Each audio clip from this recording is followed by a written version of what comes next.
आणि सायन्स खूप भारी विषय, आम्ही खूप मन लावून ऐकलेला. ते 2 धडे सोडून त्यांनी सगळे शिकवलं आम्हाला. आणि भारत तिथंच मागं गेला, मी खरं सांगतो.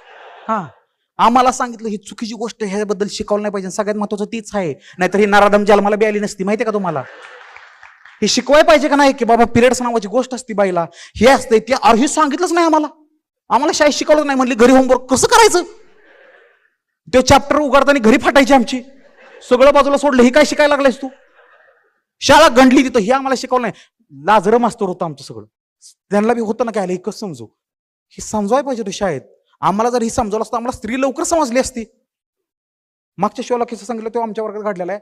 काय असतं, आम्हाला ना हे माहितच नव्हतं की स्त्रीला कुठल्या कुठल्या गोष्टीतून जायला लागतं. सगळ्यात वर्स्ट गोष्ट आणि बेस्ट गोष्ट, काही स्त्रियांसाठी बेस्ट आहे, काहींसाठी वर्स्ट आहे. पण हे 2 पेन सगळ्यात वर्स्ट आहेत. एक आहे पिरियड्स आणि प्रेग्नन्सी. मी मागच्या शोला पण बोललो, हे 100% आम्ही ऍग्री करतो. ह्या जगातला कुठलाही पुरुष जर तुम्हाला म्हणला नाही हे काहीच नाही, आम्ही लयत गप पुरुष म्हणून सांगतो, लयतनं गेले तर आपल्याला नाही, आपल्याला स्वसायचं नाही. आपल्याला ठेस लागलं, रागात निघालं तर आपली भट्टी आयो. हा, थांबकी माझा डायलॉग आहे ना, हे मागच्या शोला सगळं सांगायला लागलंय. तर स्त्रियांना ते 5 दिवस आहे ना खूप जडचं. आम्हाला माहित नव्हतं शाळेत असताना की असं काय असतं. काही शाळेत आम्हाला शिकवलंच नाही कधी. तर जेव्हा एखादी मुलगी पोटात दुखते म्हणून बाहेर जायची, तर आम्हाला असं वाटायचं आयला अन्याय होते आपल्यावर, की तिला बाहेर सोडते तर आपल्याला का नाही.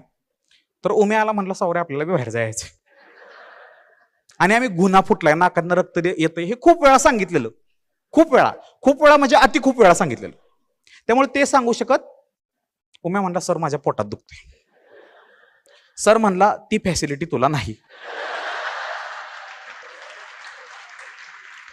मी म्हणलं डोकं दुखतंय. सर म्हणते तुमच्याकडे बघून ती बी तुम्हाला नाही.